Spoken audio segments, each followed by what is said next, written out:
Junta-te aos bons e serás como eles.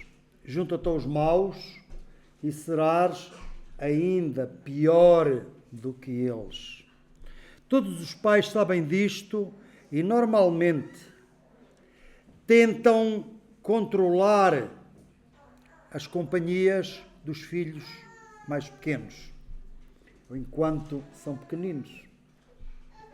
Todos sabemos que a falta de critério e a diminuição da vigilância levam-nos a adotar os costumes do mundo, deixando os preceitos da fé cristã e vivendo como os demais, substituindo o santo pelo profano. Foi assim também com a Igreja Cristã. Aos poucos foi tolerando o paganismo envolvente até que ele se instalou dentro da própria Igreja. Hoje vamos refletir sobre uma Igreja que podemos chamar de imoral e à qual o Senhor decreta tolerância zero ao paganismo. Fazendo um breve enquadramento, nós temos estado a considerar as cartas às 7 igrejas da Ásia que estão no livro do Apocalipse, principalmente os capítulos 2 e 3, mas também já começando com o capítulo 1 como uma introdução. Já vimos 3 cartas, hoje vamos ver a 4ª carta enviada por João à igreja em Tiatira. E a passagem está no capítulo 2, os versículos 18 até 29. É, sem dúvida, a carta mais longa a uma igreja destas 7.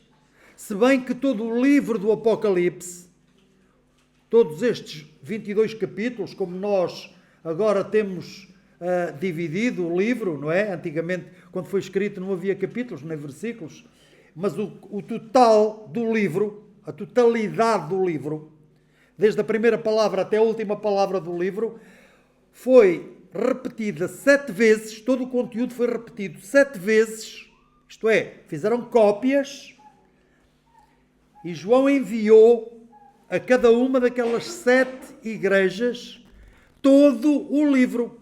Então ia a carta para essa igreja, mas também iam as outras 6 para as restantes 6 igrejas e também o resto do livro, que é a maioria, a maior parte, é o maior conteúdo, são depois todos os outros capítulos, desde o 4 até ao 22.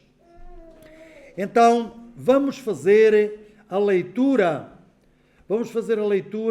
da passagem.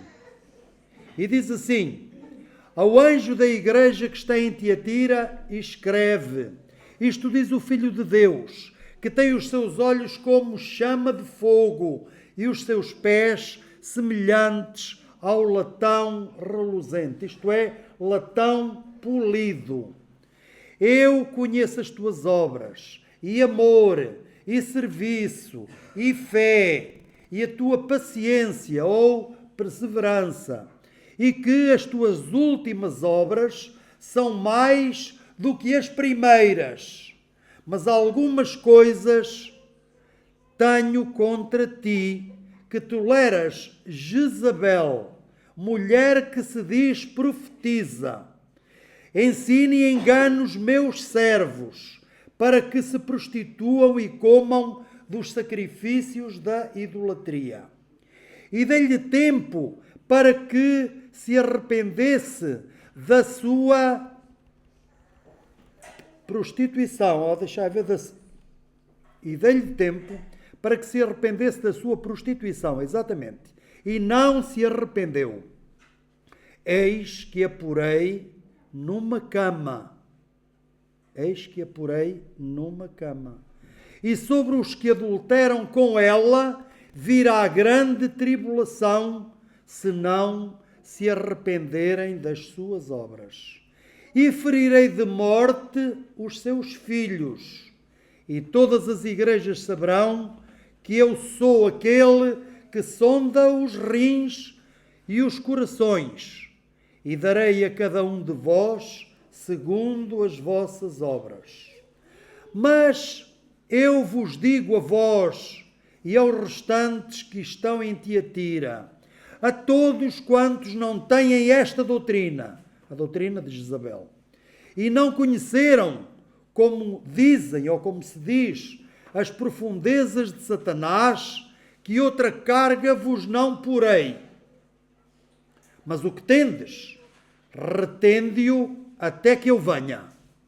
E ao que vencer e guardar até ao fim as minhas obras, eu lhe darei poder sobre as nações. E com vara de ferro as regerá, e serão quebradas como vasos de oleiro, como também recebi de meu Pai. E dar-lhe-ei a estrela da manhã. Quem tem ouvidos, ouça o que o Espírito diz às igrejas. Então, esta carta, com um conteúdo já mais pesado, mais grave, não é? Porque também a conduta, os pecados desta igreja são maiores, são mais graves do que aqueles que vimos nas igrejas que considerámos anteriormente. Divisões que podíamos fazer no conteúdo desta carta. Eu faria 6. Primeira identificação da carta, versículo 18.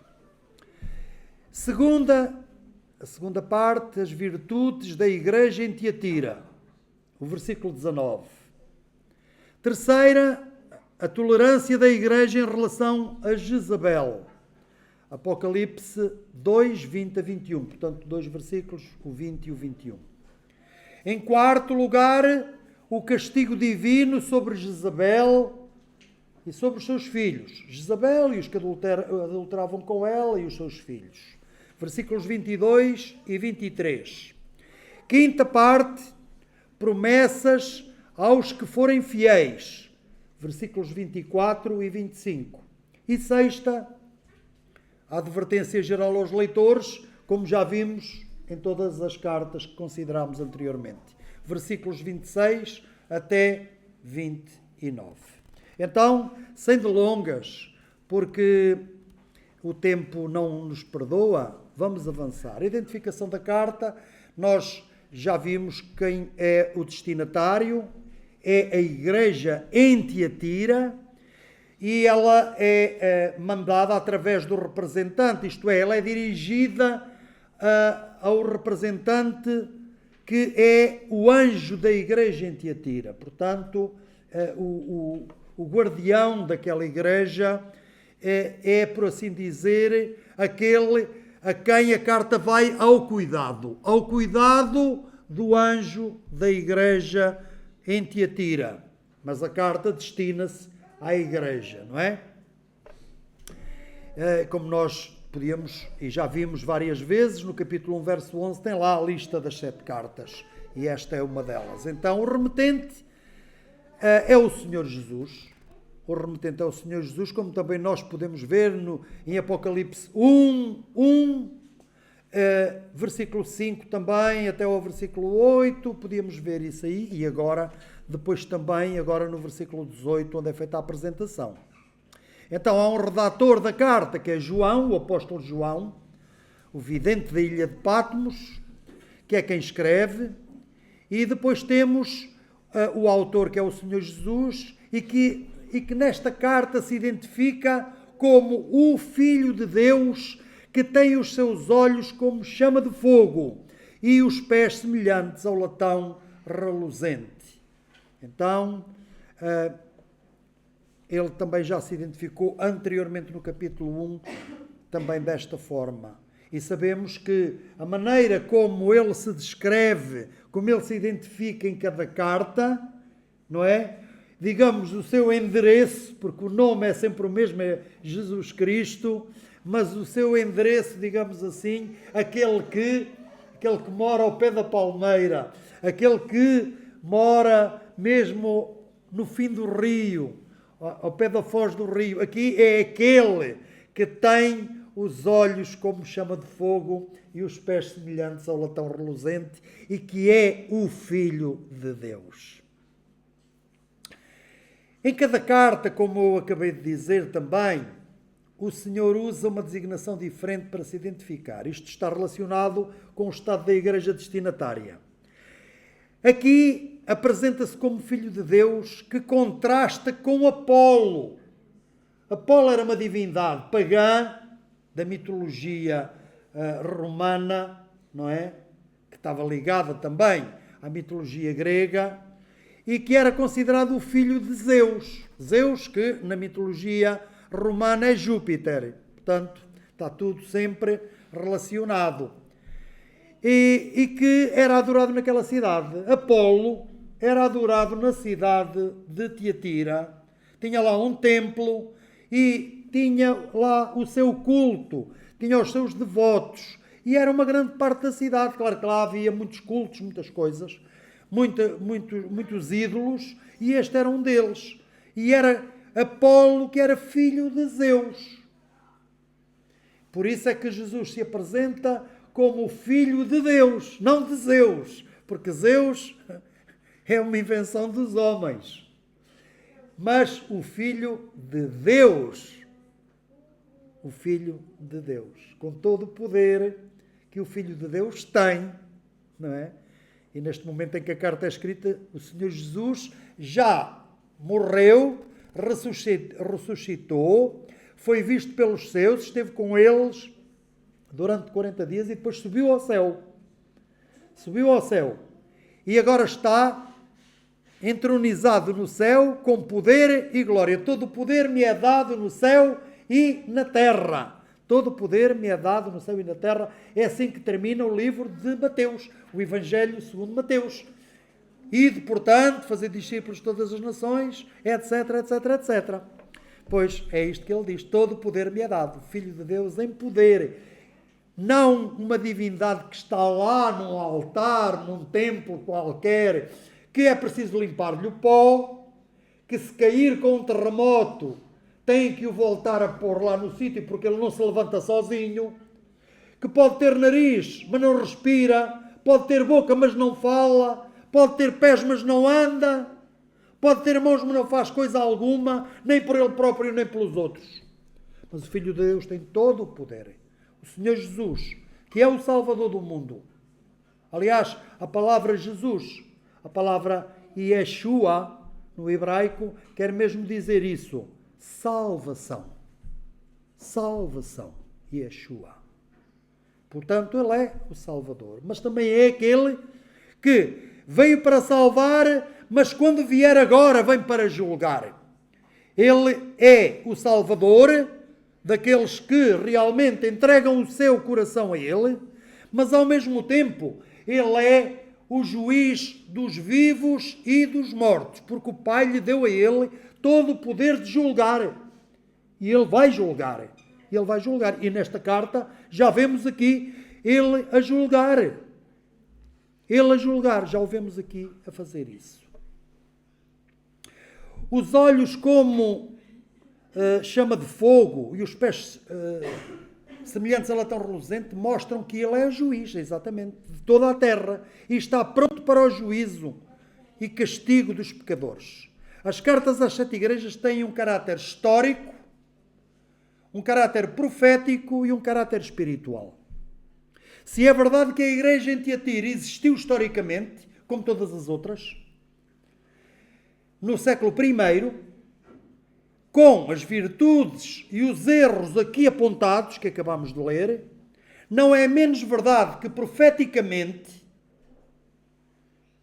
ela caracteriza uma era da igreja global. E essa igreja com que podemos identificar é realmente a igreja da Idade Média. Entre mais ou menos entre os anos 500 e 1500, portanto por um período de 1000 anos, a igreja viveu, a igreja e o mundo. E o mundo motivado precisamente por este tipo de igreja. Pela igreja que chegou a isto. Viveram na idade das trevas. em que qualquer avanço tecnológico, qualquer avanço científico era condenado. O indivíduo ou se retratava ou ia para a fogueira. Era o fanatismo religioso, em nome de Deus. E lá dentro o que é que se passava? Aquilo que se passa hoje. Só que, naquele tempo, era de outra maneira. Acabava por ser mesmo à descarada. E isto é ilustrado através desta igreja Tiatira, que existiu no primeiro século e que teve uma conduta exatamente igual a essa da Idade Média da igreja no seu global. Claro que sempre existiu, dentro dessa igreja global, um remanescente fiel. Há sempre um remanescente fiel. Na cristandade sempre houve e haverá, até ao fim, aqueles que são fiéis. Mas que são uma minoria, um remanescente. Não é a maior parte. Ninguém pense que será a maior parte.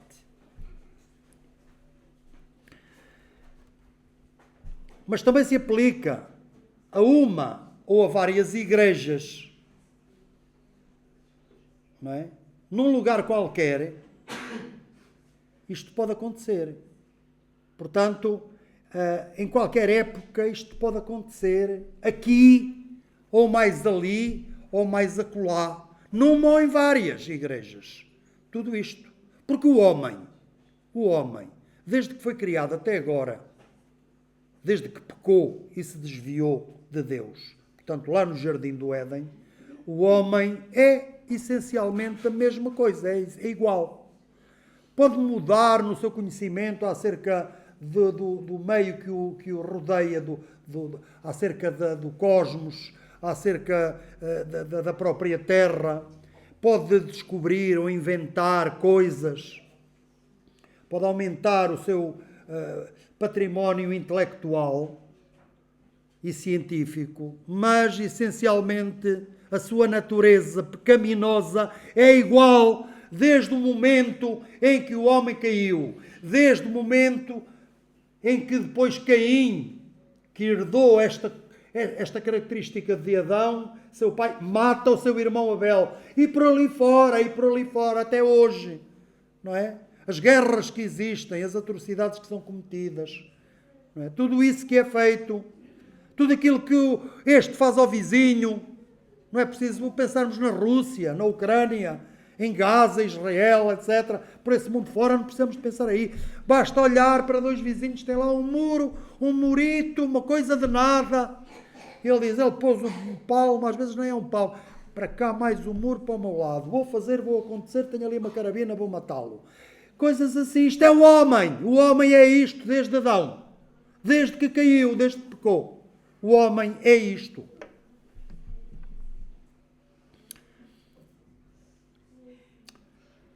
Então, nós estejamos atentos.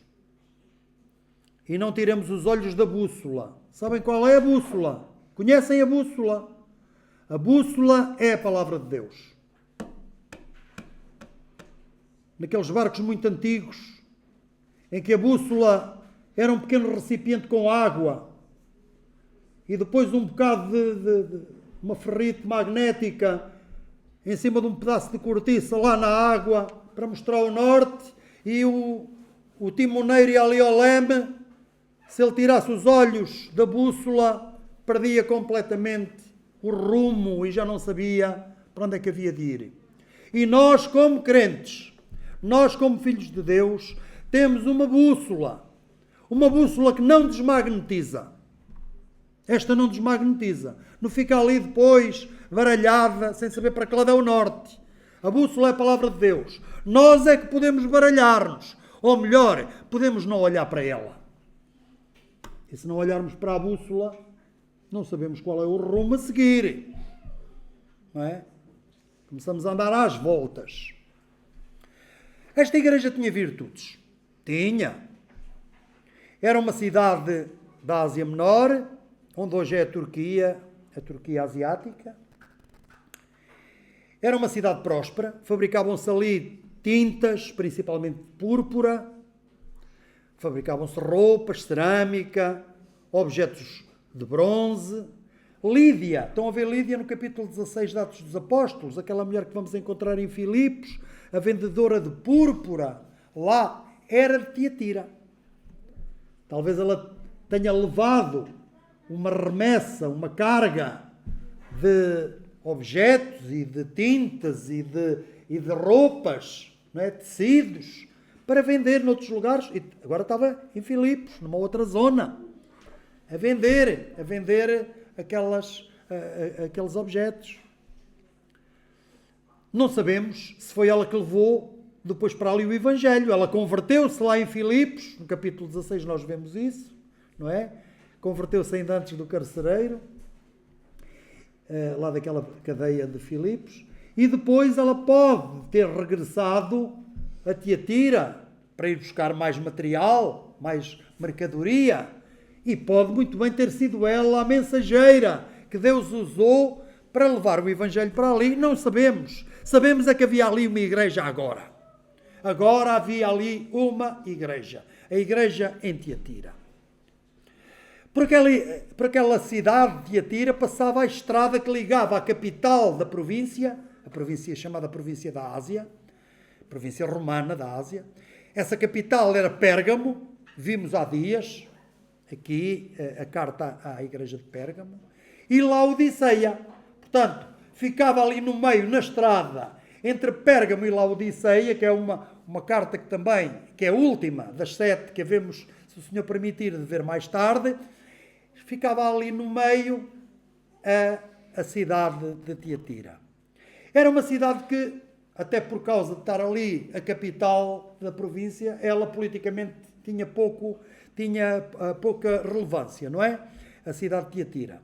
Mas já vimos que economicamente era poderosa e havia ali também vários cultos. Ela tentava rivalizar com Esmirna em relação ao culto ao imperador. Porquê? Porque eles tinham lá um templo dedicado a Tibério César. E queriam que fosse ali realmente a sede do grande culto ao imperador. Mas foi atribuído a Esmirna esse privilégio. E por isso é que a cidade de Esmirna era tão devota a essas coisas, e a igreja lá, que é a única que o Senhor não lhe aponta nenhum erro, era uma igreja mártir, porque era massacrada pelos seus habitantes. Os crentes daquela igreja eram perseguidos ferozmente por todos os outros habitantes da cidade. Eram considerados traidores porque não adoravam o imperador. Então, passemos agora às virtudes que esta igreja tinha, porque ela tinha realmente muitas virtudes. Vamos vê-las, vamos aqui enumerá-las. O Senhor conhece as suas obras. Ele diz isto a todas as igrejas: eu conheço as tuas obras. E o seu amor. Era uma igreja que, ao contrário de Éfeso, a primeira carta que vimos, ao contrário de Éfeso, que tinha perdido o seu primeiro amor, esta era uma igreja onde havia amor. Estão a ver? Havia amor. Amor a Deus e amor ao próximo. Amor aos irmãos e ao próximo. Mas também conhecia o seu serviço, o seu trabalho. Era uma igreja que não se poupava a esforços, que servia, que trabalhava. E a sua fé mantinha-se firme. Aquela igreja mantinha-se firme na fé. Havia lá fé. E também perseverança. Mantinha-se também com paciência, como diz a nossa versão, fala de paciência, que é perseverança. E mais, ao contrário de Éfeso, as suas últimas obras eram mais do que as primeiras. Quer dizer que há uma progressão espiritual nesta igreja. Enquanto que em Éfeso havia um declínio, eles começaram muito bem e agora estavam já a ir muito mal por falta de amor, porque faziam as coisas por rotina e não por amor. Isso não vale nada, não é? Como nós vimos na altura também. Esta, ao contrário, as últimas obras eram melhores, tinham mais qualidade e eram em maior número que as primeiras.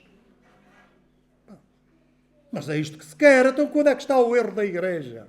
Não é? Pode alguém dizer, com essas credenciais, essa igreja merece ser louvada.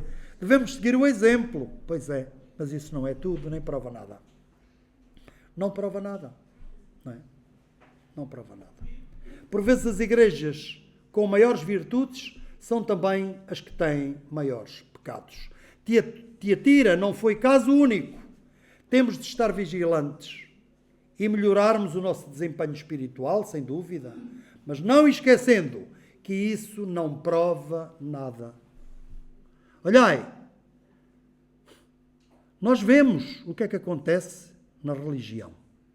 Muita caridade, muita coisa. Isso é importante, não é? Ainda era mais importante quando o Estado não era o Estado de Providência. Hoje o Estado dá tudo. Podemos quase dizer que já não é preciso haver essas obras de caridade, esses orfanatos, essas coisas todas que houve no passado e que ainda há. Não é? Porque o Estado às vezes também se esquece um bocado, isso é um facto. Mas estáis a ver que todas essas obras e as últimas, ainda maiores que as primeiras, não provam nada. O amor ao próximo não chega. O Evangelho sem o imperativo moral não é Evangelho. O Evangelho tem que ter o imperativo moral. Senão não é Evangelho de Cristo. Matar-lhes a fome e depois fazer tudo o que eles fazem não é Evangelho. É compaixão para com eles. É? Sem dúvida. Isso é mau? Não. Isso é bom. Isso é bom. Mas não salva ninguém. Porque nenhum homem, ninguém debaixo do céu será salvo pelas obras da lei, porque pela lei vem o conhecimento do pecado, não vem das obras, para que ninguém se glorie. Pela graça sois salvos por meio da fé. Isto não vem de vós, é dom de Deus, não vem das obras, para que ninguém se glorie. Porquê? Porque as obras foi Deus quem preparou para que andássemos nelas. Quer dizer, as obras Deus já te as mandou fazer. Não tem recompensa nenhuma por fazê-las. Recompensa, não estou a falar de galardão. Terás, sem dúvida, por fazer isso. Tens.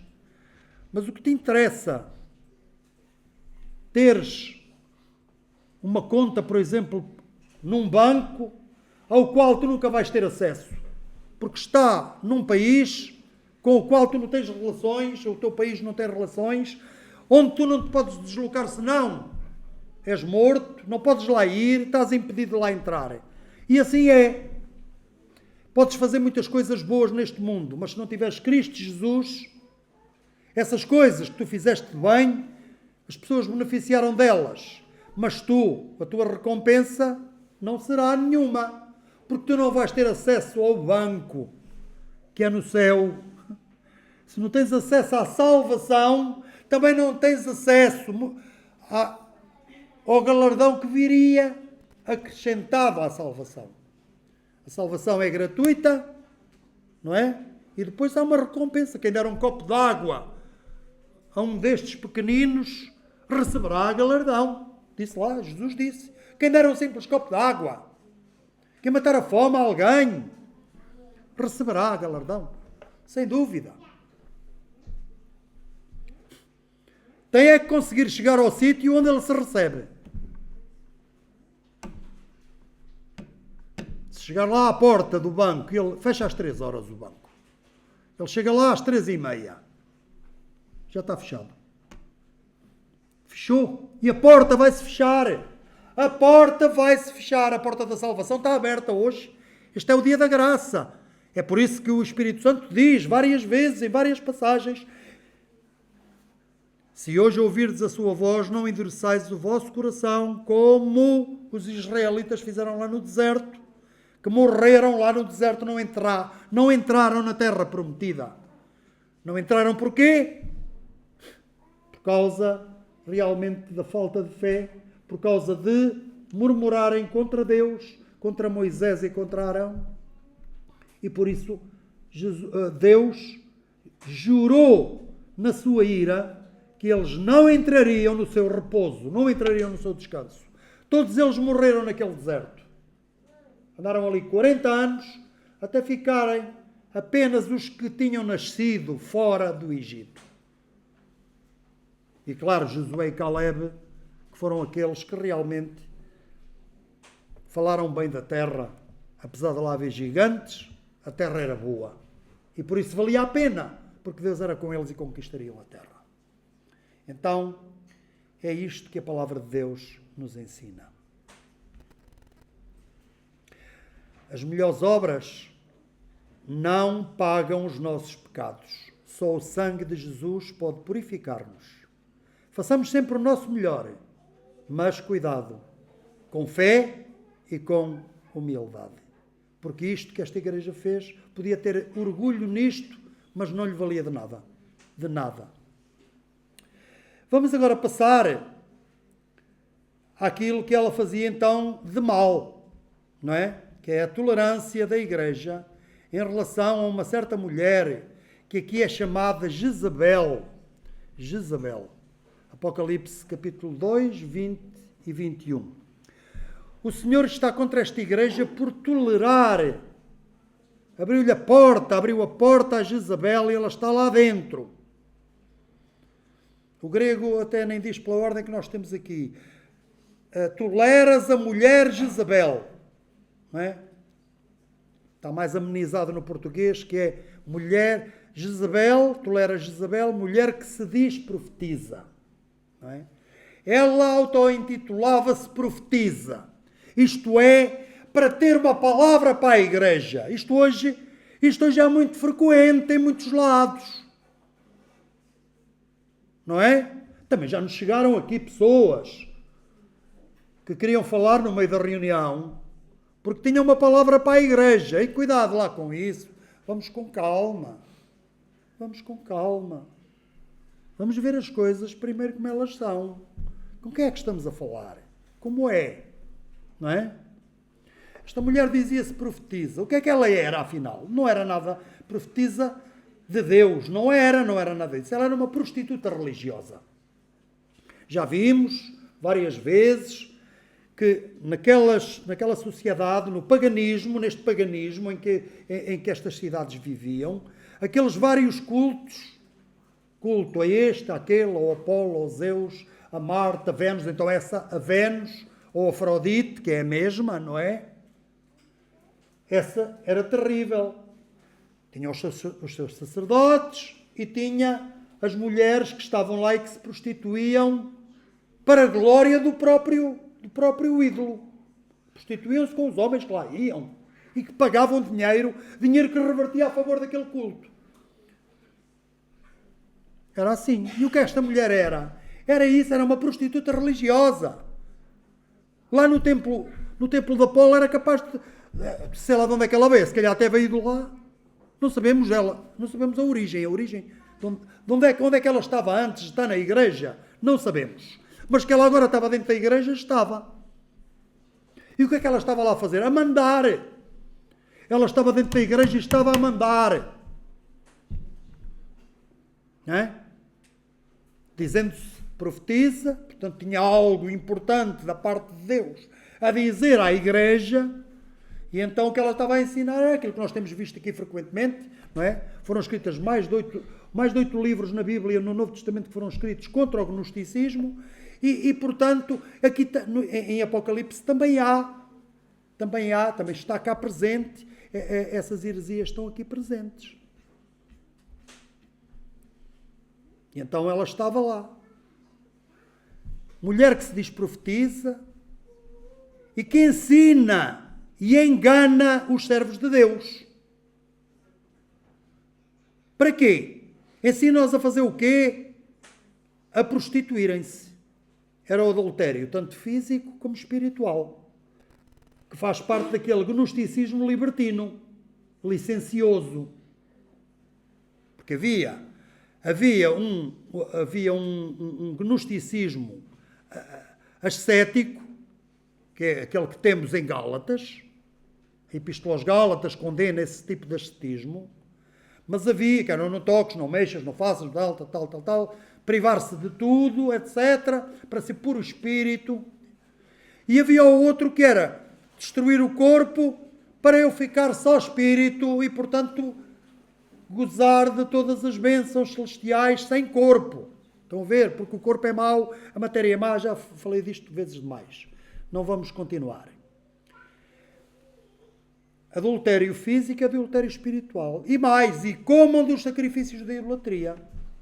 Naqueles templos pagãos havia comida para ser vendida, já confeccionada, uma, outra não. E lá comia-se, fazia-se lá um banquete. Não é? O próprio Constantino foi a um templo desse e esteve lá a comer. Se converteu ou não, a gente não sabe. Dizem que se converteu, mas a gente não sabe. Que ele fez isso, fez.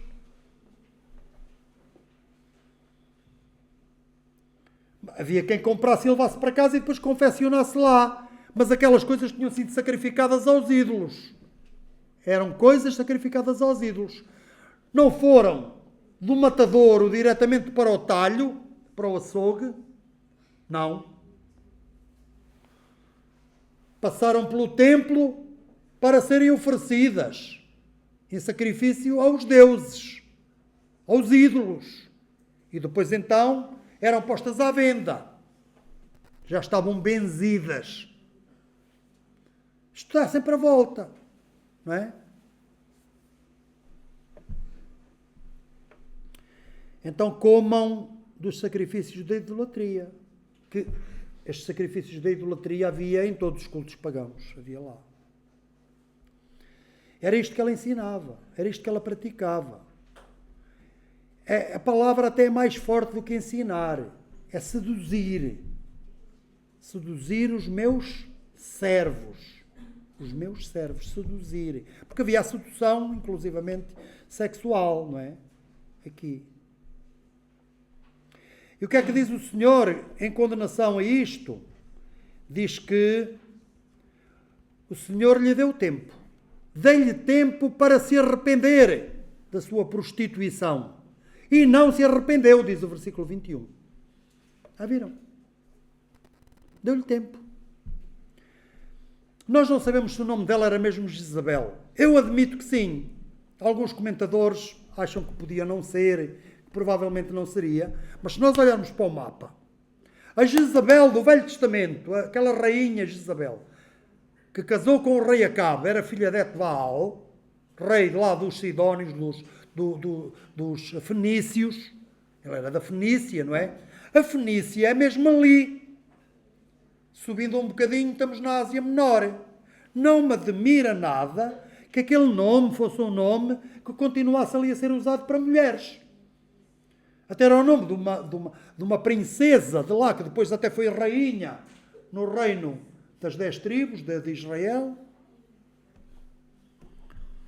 E que tinha o seu culto a Baal, os seus 450 profetas de Baal, que se prostituía, que fazia o que ela queria e que tentou destruir os profetas de Deus, incluindo Elias, que teve que fugir e ser alimentado pelos corvos.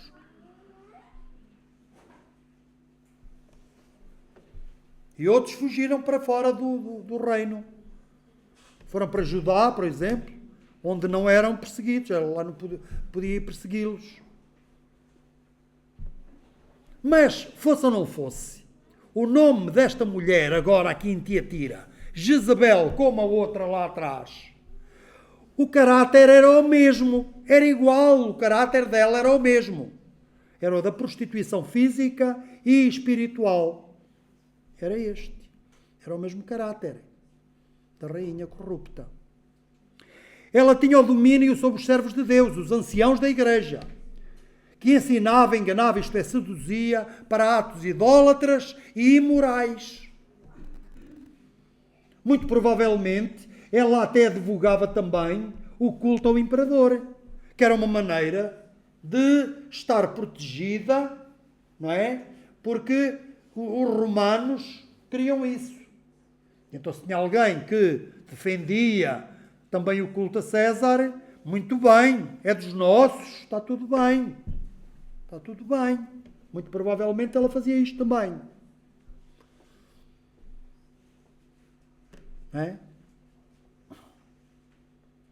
Notemos que na Idade Média, que é o que esta igreja tipifica, o clero, incluindo o papado, comportava-se de uma forma escandalosa e aberrante. Temos, por exemplo, aquela família dos Borgia, não é? Que até há filmes sobre isso, para aí, em que o pai é papa, depois o filho também é papa, depois a irmã do papa pronto, escândalo atrás de escândalo. Aquilo era assim, não é? Hoje os escândalos sexuais continuam a aparecer à luz do dia. Infelizmente, abrimos a televisão, ouvir o telejornal, lá vem mais.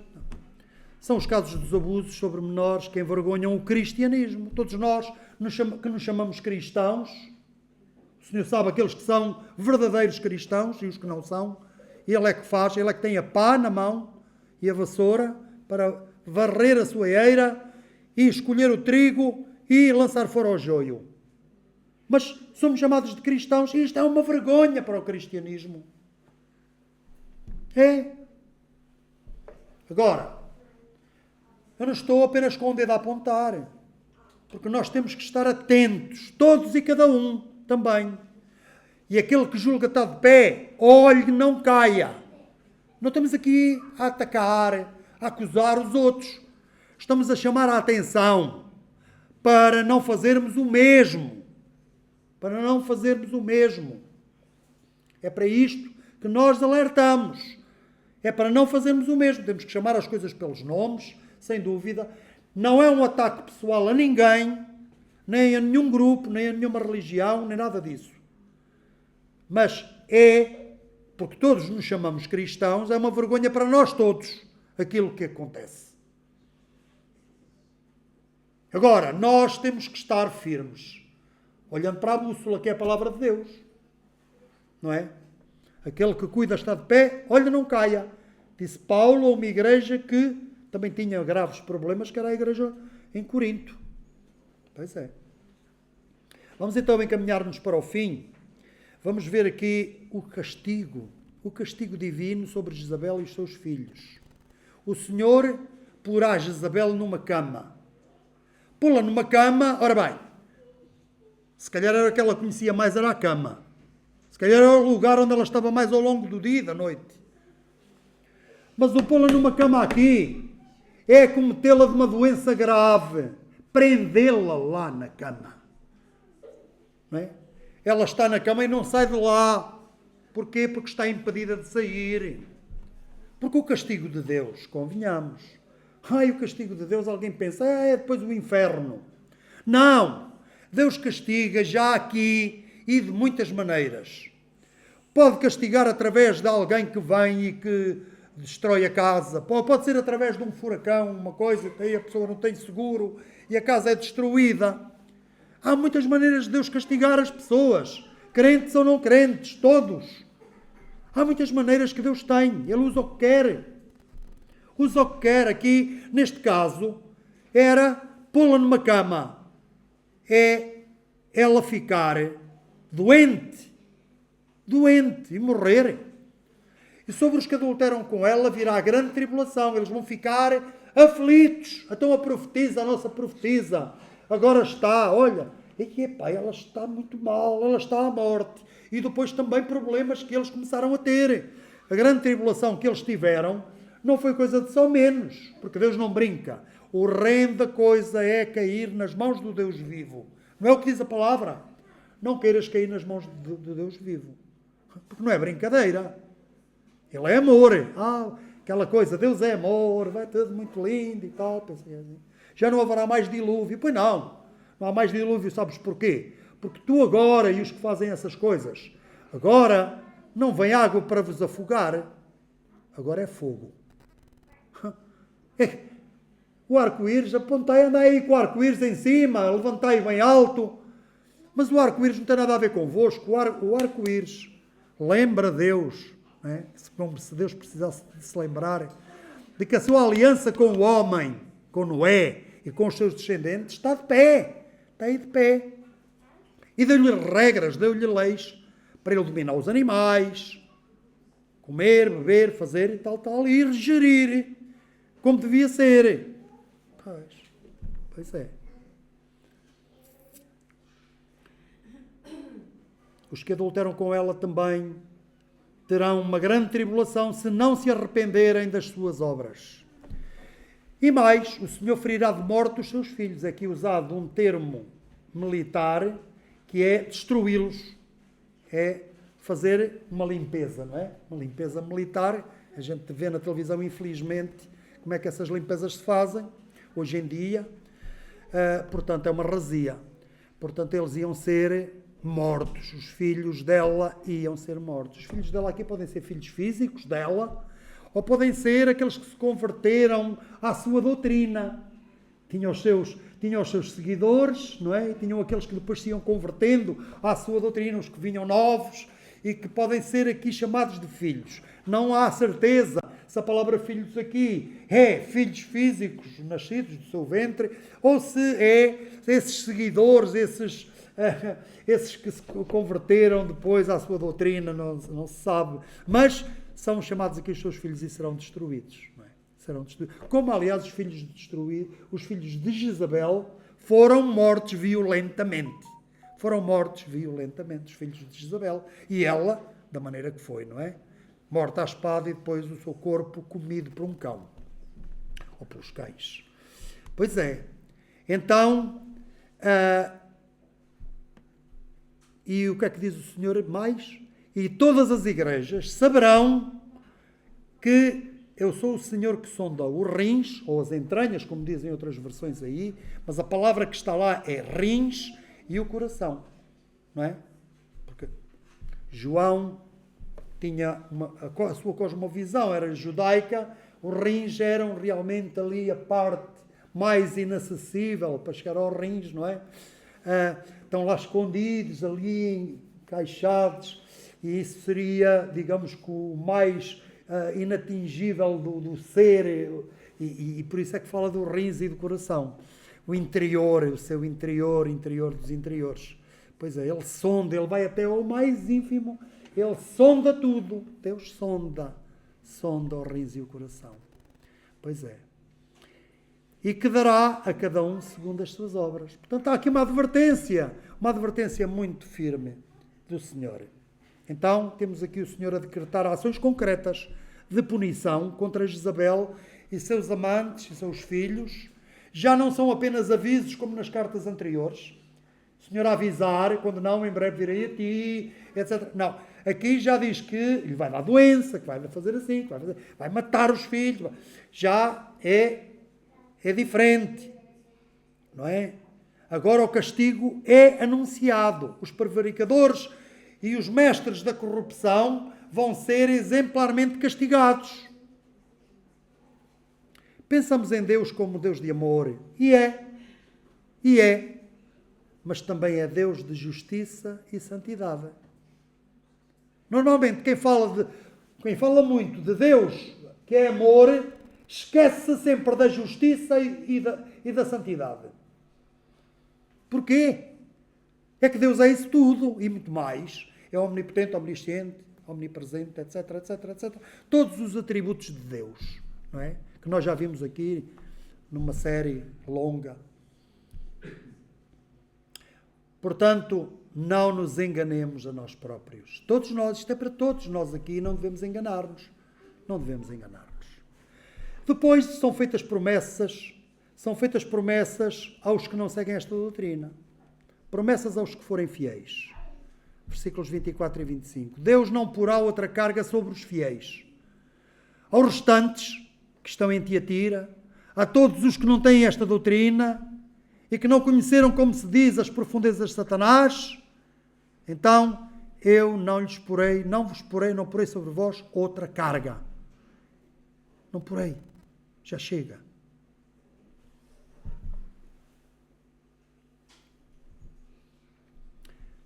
e adverte aqueles que são minimamente fiéis a manterem-se firmes, a reterem o que têm até que o Senhor venha. Portanto, Deus combate e castiga o erro e o pecado, quer na vida do indivíduo, quer na igreja. Quando a maioria da igreja e a liderança praticam e fomentam o pecado, que é o caso de Tiatira, os restantes não podem ser responsabilizados. Por isso é que ele diz que não lhes põe outra carga. Porquê? Porque é um punhado deles, são pouquinhos. Os fiéis são pouquinhos. Aqueles que não receberam esta doutrina ou que não aceitaram, que é a palavra mais adequada, aqueles que não se deixaram vencer por esta sedução de Jezabel e que se mantiveram fiéis, que são muito poucos, já não têm capacidade para impor ali o Evangelho, impor a ordem, impor disciplina, impor santidade ali na igreja. Não podem. Porquê? Porque são os mais humildes, não são a liderança, porque a liderança está com Jezabel e os seus amantes. Então, eles não podem fazer nada. Não podem reverter a situação. Devem manter-se fiéis. O que é que eles podem fazer? Não é? Eles podem resistir à tentação e orar. É o que eles podem fazer. Curiosamente, não são aconselhados a mudarem de igreja. Já viram? Numa igreja assim, o que é que tu sugerias? Sai daí. Sai dessa igreja, vai para outra. Não era? Pois, estou mesmo a ver. Mas é dito aqui para eles saírem de lá? Não. Curiosamente, não são aconselhados a mudarem de igreja. Devem permanecer lá, sendo sal e luz, sem se deixarem corromper. E depois temos aquela advertência, não é? O tempo já passou, não vou agora estar aqui a desenvolver, porque não quero abusar também da vossa paciência, mas ao que vencer e guardar até ao fim as obras do Senhor, Ele dará poder sobre as nações, regê-las-á com vara de ferro e serão quebrados como bases do oleiro, e como o Senhor recebeu do seu Pai, Ele assim outorga também aos seus esta capacidade de reinarem com Ele e dominarem as nações quando vier o reino de Deus. E também lhes dará a estrela da manhã, que aqui teríamos muitas opções daquilo que os pensadores acham que é, mas eu acho que nós que devemos ficar naquela que é a mais lógica. Cristo é a resplandecente estrela da manhã. É Ele, não é? E, como diz em Efésios, para que sejamos cheios da plenitude de Deus, e em 2 de Pedro, até que a estrela de alva inunde os nossos corações. A estrela de alva é o Senhor Jesus, como é apresentado em Apocalipse, não é? Capítulo 22, verso 16. Ele próprio é a resplandecente estrela da manhã. Então, esta estrela, nós vamos ser semelhantes a Ele, vamos ter a sua natureza divina e vamos reinar com Ele, vamos ter a sua glória. Enfim, a perseverança dos santos é muito valorizada nas Escrituras. Os que se deixam ficar para trás não fazem parte dos vencedores. Os vencedores reinarão com Cristo no seu reino, serão cheios da sua plenitude, brilharão como o sol no reino de Deus. Temos motivos mais do que suficientes para não desertarmos nem desanimarmos, mas para seguirmos o Mestre com dedicação e amor. A vitória está garantida porque depende somente dele e da sua obra, a obra que ele fez na cruz. Então, concluindo, obras abundantes e cada vez maiores não provam que uma igreja é fiel e sã. O serviço do Senhor é importante e devemos empenhar-nos nele, mas a pureza e a santidade, tanto de vida como de doutrina, são absolutamente essenciais. São inegociáveis, poderia eu dizer. Em Éfeso, o pecado estava fora da igreja e os crentes aborreciam e não toleravam os maus. Em Pérgamo, o pecado já era tolerado por algumas pessoas, mas a maioria era fiel. Em Tiatira, o paganismo, com os seus pecados mais horrendos, já é praticado pelos mais influentes da Igreja, a começar numa mulher prostituta e corrupta, que tem autoridade e ensina as suas práticas à Igreja. O castigo de Deus não se faz esperar, como se compreende.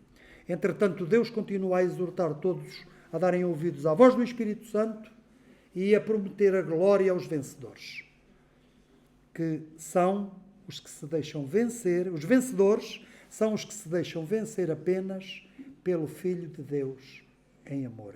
A Deus toda a glória pela sua imensa graça. Amém. Vamos terminar com oração.